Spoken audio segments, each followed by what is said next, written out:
योग भारत के ऋषि मुनियों की महान परंपरा की विश्व को महान देन है, विश्व को दिया गया एक अनमोल उपहार है।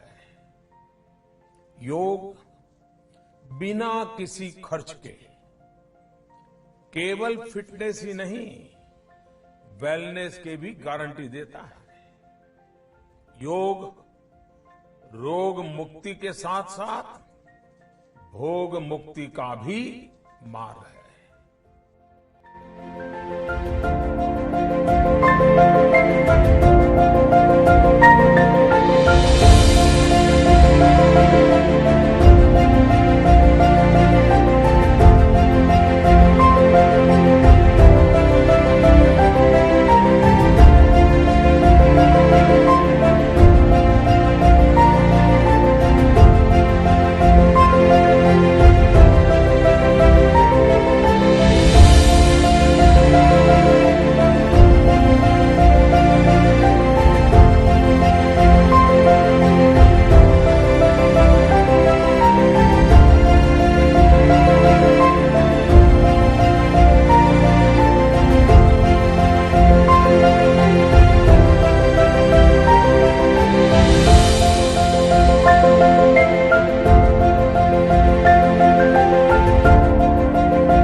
जय भगवान। आज हम आपको सिखाने जा रहे हैं प्राणायाम। प्राणायाम से हमको क्या क्या लाभ होते हैं, हमारी बॉडी को क्या क्या लाभ होता है और हम कोरोना के सामने कैसे हम मुकाबला कर सकें और कैसे हमारी इम्यूनिटी को हम बढ़ा सकें, वो हम आज प्राणायाम से आपको सिखाएंगे। सबसे पहले हम जानेंगे प्राणायाम। प्राणायाम दो शब्दों का बना हुआ है, प्राण प्लस आयाम। प्राण यानी कि ऑक्सीजन, प्राणवायु जो हम श्वास में लेते हैं। आयाम मतलब कि नियंत्रण और कंट्रोल। मीन्स प्राणायाम का पूरा वर्ड का मतलब होता है जो हम श्वसन में हम जो वायु लेते हैं उसकी आवन जावन पर हमारा कंट्रोल यानी कि नियंत्रण बनाए रखना, उसको हम प्राणायाम बोलते हैं। आज हम सीखेंगे प्राणायाम के करने के लिए जो वर्ड हमको उपयोग में लेते हैं वो 4 से 5 वर्ड है जो हम प्राणायाम में उपयोग लेते हैं। सबसे पहले होता है पूरक। पूरक यानी कि श्वास को अंदर खींचना, अपने लंग्स में श्वास को भरना। दूसरा होता है रेचक। रेचक यानी कि श्वास को बाहर निकालना। तीसरा होता है कुंभक यानी कि श्वास को रोक के रखना। उसमें दो होता है, आंतरकुंभक और बाह्य कुंभक। आंतरकुंभक यानी कि श्वास को लेके उसको अपने फेफड़े के अंदर रोक के रखना, उसको आंतरकुंभक बोलते हैं। और दूसरा होता है बाह्य कुंभक। श्वास निकालने के बाद श्वास को वायु को बाहर रख के फेफड़े को बंद, नाक को बंद करके श्वास को अंदर नहीं आने देना, उसको बाह्य कुंभक बोलते हैं। तो ये हुए प्राणायाम के करने के लिए हम जो वर्ड यूज करते हैं, ये 5 वर्ड हुए। अब हम जानेंगे कि प्राणायाम के बारे में कौन से सावचेती जरूरी है और क्या क्या हमको जनरल प्रिकॉशन और जनरल कौन सी चीज का हमको ख्याल रखना है। सबसे पहले जगह, तो कौन सी जगह हमको चुननी चाहिए जहां पे हवा का ज्यादा आवन जावन होता। ऐसी खुली जगह पे हमको प्राणायाम नहीं करना है। हमको प्राणायाम एक रूम में जहां पे हवा की आवन जावन नॉर्मल रहे, फैन बंद रहना चाहिए और वहां पे कुछ अगरबत्ती या धूप नहीं होना चाहिए। ऐसे जगह पे शांत सुंदर वातावरण, नीरव और निर्जन स्थल पे हम प्राणायाम कर सकते हैं। दूसरा, प्राणायाम करने के लिए हमारा पेट पूरे का पूरा खाली होना चाहिए। तो उसके हिसाब से हमको मल मूत्र वगैरह करके ही प्राणायाम करना चाहिए, क्योंकि हमारा पेट खाली होगा तभी हम अच्छी तरह से प्राणायाम कर पाएंगे। तीसरा, हमको प्राणायाम कब कब करना है। जब हमने अभी भोजन लिया तो उसके 3 घंटे के बाद हम प्राणायाम कर सकते हैं। अभी हमने कुछ लिक्विड लिया तो उसके 1 घंटे के बाद हम प्राणायाम कर सकते हैं। अभी हमने ब्रेकफास्ट किया तो उसके 1.5 घंटे के बाद हम प्राणायाम कर सकते हैं। यह हमको ध्यान में रखने की चीज है। इसके बाद चौथा आता है कैसे कपड़े पहन के प्राणायाम करना चाहिए। ढीले और क्लीन कपड़े पहन के हम प्राणायाम कर सकते हैं। अपने साथ में एक नेपकिन रखना चाहिए, यानी कि कुछ पसीना निकले तो वो उससे लूच लेने का। उसके बाद हमारा आसन वो नरम या कठिन होना चाहिए, यानी कि मीडियम होना चाहिए। बहुत ज्यादा नरम नहीं और बहुत ज्यादा कठिन, मीडियम सा आसन होना चाहिए। प्राणायाम करने के बाद अभी हमने प्राणायाम किया तो तुरंत हम नहाने नहीं जा सकते। उसका आधा घंटे के बाद हम नहाने के लिए जा सकते हैं। जो लोग पहली बार प्राणायाम कर रहे हैं वो सिर्फ 5 ही बार प्राणायाम करें। जो लोग को प्रैक्टिस है वो 10 या उससे ज्यादा प्राणायाम कर सकते हैं। लेकिन प्राणायाम आपको नियमित करना है, रेगुलर करना है। और रेगुलर प्राणायाम करने से ही आप कोविड-19 से लड़ पाएंगे और आपकी रोग प्रतिकारक शक्ति यानी कि इम्यूनिटी आप बढ़ा पाएंगे। तो दोस्तों अब हम आगे जाते हैं। प्राणायाम कौन से प्राणायाम की विधि क्या है, उसके लाभ क्या है और कैसे कैसे करना चाहिए, वो सब हम अब देखेंगे आगे। सबसे पहले हम 6 प्राणायाम है टोटल। आज हमको 6 प्राणायाम करने हैं। सबसे पहले कपालभाति, उसके बाद भस्त्रिका, उसके बाद बेसिक प्राणायाम, उसके बाद अनुलोम विलोम प्राणायाम, उसके बाद ओम प्राणायाम, राम प्राणायाम और लास्ट में ब्राह्मणी प्राणायाम। आप सबको लगता होगा कि ये क्रम ऐसा क्यों सेट किया है, लेकिन कुछ सोच समझ के हमने डिसाइड किया है कि सबसे पहले 2 प्राणायाम कौन से, तो शुद्धि के प्राणायाम कौन से कपालभाति और भस्त्रिका प्राणायाम, जो हमारे आंतरिक शुद्धि यानी कि हमारे लंग्स में, नोज में और हमारे खोपड़ी में रहे हुए साइनस यानी जो वायु को उड़ान होते हैं उसकी शुद्धि करते हैं। तीसरा और चौथा कपालभाति और भस्त्रिका ये हुए।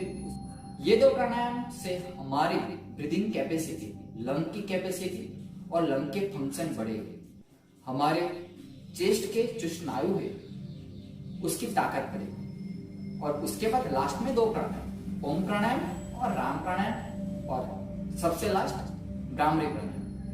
तो ये 2 प्राणायाम से हमको शांति, स्फूर्ति और सुख और मानसिक शांति मिलेगी। आप लोग सारे प्राणायाम करने के लिए सबसे पहले आपको जरूर ध्यान में रखने की 3 चीजें। सबसे पहले आसन। आप कौन से आसन में बैठ सकते हो। ये मैंने अभी जो है ये पद्मासन। उसके बाद आप जो नॉर्मल पलाठी लगाते हो ये सुखासन। और तीसरा ये वज्रासन। आप ये 3 पोजीशन में प्राणायाम कर सकते हो और कंफर्टेबली प्राणायाम अच्छी तरह से कर सकते हो। दूसरा, आपकी कमर की पोजीशन स्ट्रेट रहनी चाहिए और आपके हाथ अपने नीज पे ज्ञान मुद्रा में रहे तो आपके लिए अच्छा है, क्योंकि आपके कंसंट्रेशन बढ़ेगा ज्ञान मुद्रा से। तो ये बेसिक 3 चीजें जो आपको हर एक प्राणायाम में ध्यान रखने की है। ओके, सबसे पहले हम स्टार्ट करेंगे कपालभाति। तो कपालभाति कैसे करना चाहिए। मैंने कपालभाति के लिए पद्मासन चूज किया है। आप कोई भी 3 में से कोई भी एक चूज कर सकते हो। कपालभाति के लिए दोनों हाथ की ज्ञान मुद्रा, दोनों हाथ नीज पे, कोहनी में से आपके दोनों हाथ स्ट्रेट रहेंगे, कमर में से आप सीधा, आंखें बंद। कैसे करना है वो आप पहले देख लीजिए। ये पोजीशन लेके आपको रेचक करना है, यानी श्वास को बाहर निकालना है पूरा का पूरा। ये बाहर निकाला, अपने आप पूरा होगा और आपके लंग्स हवा से भरेंगे। यही चीज आपको कंटिन्यू और एक रिदम से करना है। कितनी बार? 15 से 20 बार। तो देख लीजिए कैसे करना है।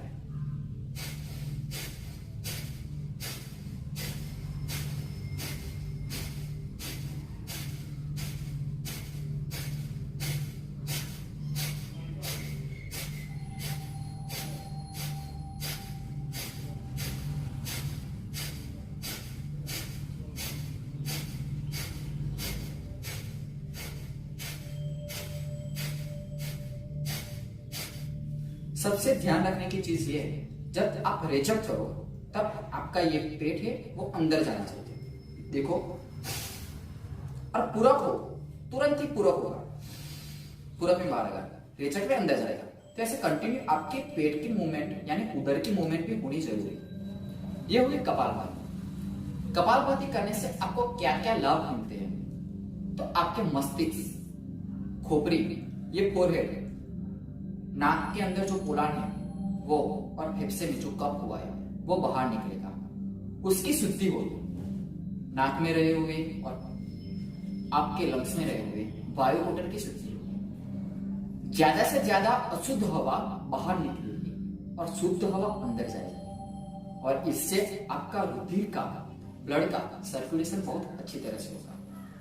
आपके ब्लड में अच्छी तरह से ऑक्सीजन मिक्स होगा और आपके हर एक सेल को ऑक्सीजन मिलेगा, और आपकी रोग प्रतिकारक शक्ति यानी कि इम्यूनिटी बहुत अच्छी तरह से बढ़ेगी। आपको न्यूमोनिया, सर्दी, अस्थमा, जो दम होता है वो, आपके लंग्स को फूल जाना, लंग्स के अंदर पानी भर जाना, ये सब बीमारी से राहत मिल सकती है कपालभाति से।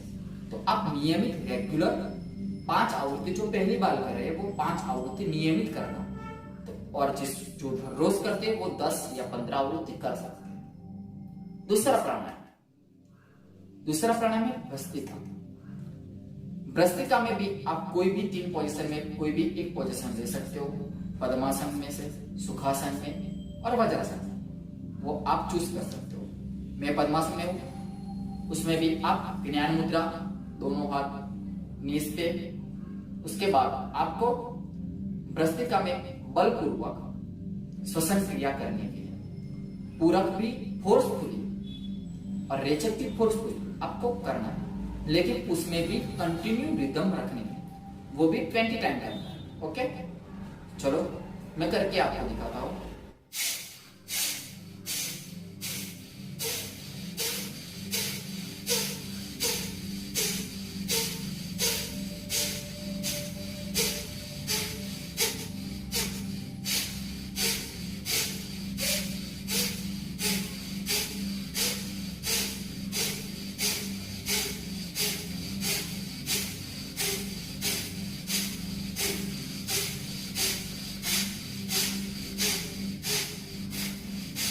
ये हो जाए उसके बाद आपको अपना हाथ नाक के ऊपर रखना है, राइट नोज से आपको श्वास लेना है, पूरक करना है, फिर अंतर कुंभक करना है यानी कि श्वास को रोक के रखना है,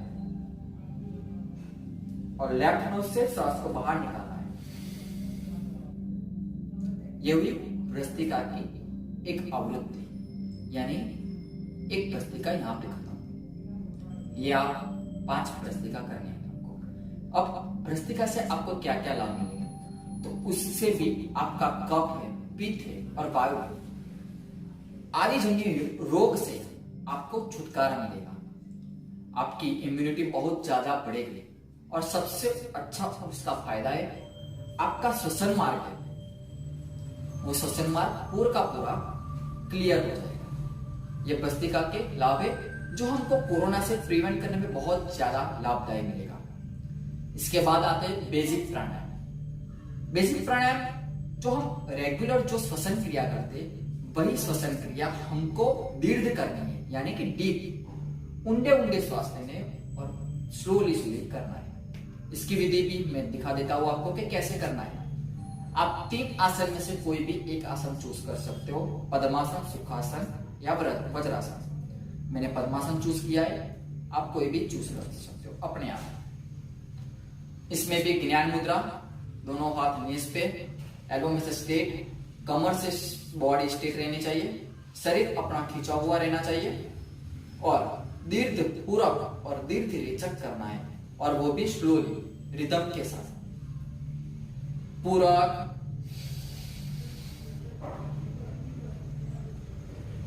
रेचक, पूरक, रेचक, पूरक, रेचक। यह हुआ बेसिक प्राणायाम। बेसिक प्राणायाम की आप 5 आवृत्ति, जो पहली बार करें वो 5 आवृत्ति करना, और जिसको प्रैक्टिस है वो 5 से ज्यादा कर सकते हैं। बेसिक प्राणायाम से हमको क्या लाभ होता है? तो हमारी ब्रीदिंग कैपेसिटी बहुत अच्छी तरह से बढ़ेगी, हमारे लंग के फंक्शन और कैपेसिटी बढ़ेगी, और हमारी जो चेस्ट के जो स्नायु है वो स्नायु की ताकत भी बढ़ेगी। इसके बाद आता है चौथा प्राणायाम, अनुलोम विलोम प्राणायाम। ये प्राणायाम सबसे लाभदायी है। अनुलोम विलोम प्राणायाम के लिए कोई भी पोजीशन, 3 में से कोई भी एक पोजीशन आप चूज कर लेना, पद्मासन, सुखासन और वज्रासन। इसमें सबसे ध्यान रखने वाली बात, जो कोई ध्यान नहीं रखता लेकिन ये बहुत जरूरी है, आपके हाथ की मुद्रा, वो मुद्रा होती है प्रणव मुद्रा, वो होनी जरूरी है। ये आपका हाथ है और आपकी 2 सेकंड और थर्ड, ये 2 जो फिंगर है ये ऐसे मुड़ी होनी चाहिए, और ये जो मुद्रा बनी उसको प्रणव मुद्रा बोलते हैं। आपको लास्ट 2 फिंगर लेफ्ट नोज पे, और आपका जो थंब है वो राइट नोज पे आना चाहिए। राइट नोज से आपको श्वास लेना है। सबसे पहले पूरा अंतरकुंभक, दोनों नाकें बंद करके आपको अंतरकुंभक करना है। यथाशक्ति आपसे जितना हो सके उतना आप अंतरकुंभक करके लेफ्ट नोज से आप रेचक करना। अगेन लेफ्ट नोज से आपको पूरक करना है। फिर से अंतरकुंभक, दोनों नोज बंद, राइट नोज से श्वास को बाहर निकालना है, रेचक करना है। ये हुआ एक अनुलोम विलोम प्राणायाम। ऐसे आपको 5 अनुलोम विलोम प्राणायाम करने हैं। अनुलोम विलोम प्राणायाम के लाभ, क्या क्या लाभ होते हैं?